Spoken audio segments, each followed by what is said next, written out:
Hello, everyone. This is the Papa John's Rail Splitters on the mic. I'm Rusty Peace, and today we're talking with Lincoln Memorial University bowling coach Torrie Bartalone. Coach, welcome. Hi. Happy New Year. Yes, finally.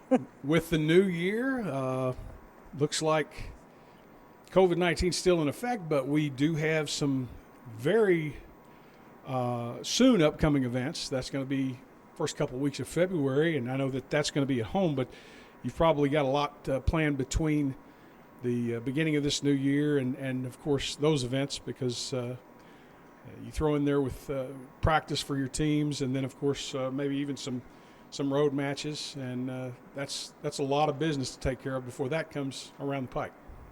Yeah, it's exciting. We're getting ready to kick off our first tournament here in January 16th. The guys will be in Columbus, Ohio. Our ladies will actually be here in Tennessee and Savannah competing in their first NCAA match. As far as COVID-19 goes, we're doing all our preparation as being as safe as we possibly can, but we're excited to kick off. It's a new year, a fresh start, and hopefully we can have the new norm be successful for us. I know there was a lot of concerns from many different coaches and many different colleges and universities throughout the country when student athletes departed for the holiday breaks, the return, potentially bringing COVID-19 back to campuses. What's going to be the protocol for your student athletes before they can get involved with practice for the upcoming season? Right now, the student athletes for driving, they're able to get their testing for their COVID positive or negative, do their isolation. The norm from what we did this past fall. The new thing that, and I think sports medicine's done a great job on, is anyone that's flying, they're making sure that they're actually isolating and quarantining before hand and then after when they land and come onto campus, and then get their COVID test to make sure that we're kind of just dotting our I's and crossing our T's overall. And all my kids are being very cooperative. I told them, if you do go out and visit family, please just be safe, do your normal hygiene, wash your hands, wear your masks, and wherever they require it, just do it, because we don't want anything to possibly hinder our season start or hinder their season start as a player. So the kids have been very, very cooperative with it. They're very supportive of it, and I'm just encouraging what sports medicine keeps providing us. So let's get back to talking about preparation with your teams. Some new faces in the lineups. You've got some faces that have departed due to graduation and so forth. What are the biggest challenges that you see for both of your squads as you prepare for the 21 schedule? So the biggest challenge on my girls' side, I have 8 new ladies. It's a whole new team, and they're already kind of working through and getting some of the bumps out, learning each other. And that's the biggest thing. With bowling, you have to trust your teammate, and you have to trust whomever's throwing that shot that they're going to do their best they can. And girls' side, we're very emotionally in tune. So if we trust each other, it's going to be successful, and you don't have that, then it's just going to be a rough start. But I think just that cohesiveness overall, the freshman class added in with the returners is very deep, and the talent there is just immense. And on the guys' side, they have hit the ground running. I've been very impressed overall with what they've done, and their biggest, I think, setback could be just they're too knowledgeable sometimes, and they know a lot. They just don't know how to apply it sometimes or where to apply it. And we have a lot of two-handers on our guys' side. We're actually more two-handers than one-handers. So that just brings a completely different dynamic as far as attacking the lanes, and that's all we got to do. We just got to learn each other's games. Of course, the home floor, if you will, the home lanes, if you will, is Hillcrest Lanes here in Harrogate, Tennessee. Bobby Stanley and his staff here do a nice job of sterilization, sanitation, and so forth when it comes to providing a safe atmosphere and practice environment, game environment for your teams.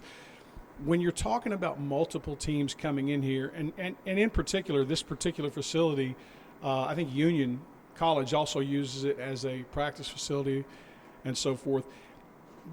How do you socially distance in matches? How do you socially distance when you have multiple teams practicing here and assure your student athletes and the administration and the athletic training staff that they are in a safe environment? So with conversation over the summertime, all of us in the NTCA coaches meetings, NCBCA coaches meetings, we're all trying to figure out what would be the best protocol and just figure out some type of practice regimen. The thing that's worked and been very successful, and even when I talked to Bobby and said, okay, what do we need to do to make sure these kids are safe, and what do we need to do to make sure your staff and yourself are safe as well, and anyone coming in from the public. So what's been our plan of action is when the kids come in, they go to their lane, go to their pair, and they stay there for the rest of practice. As coaching staff, we move around, but as far as them moving, they stay on their lane, they wear their mask. When they go up and throw the shot, they can take the mask off or just pull it down. But as soon as they step off the approach, they have to put the mask back on. A little rough at first because it was just a new thing to try and get in the habit of, but most of the kids now are pretty in tune with it. It's just like putting on their shoes now at this point in time.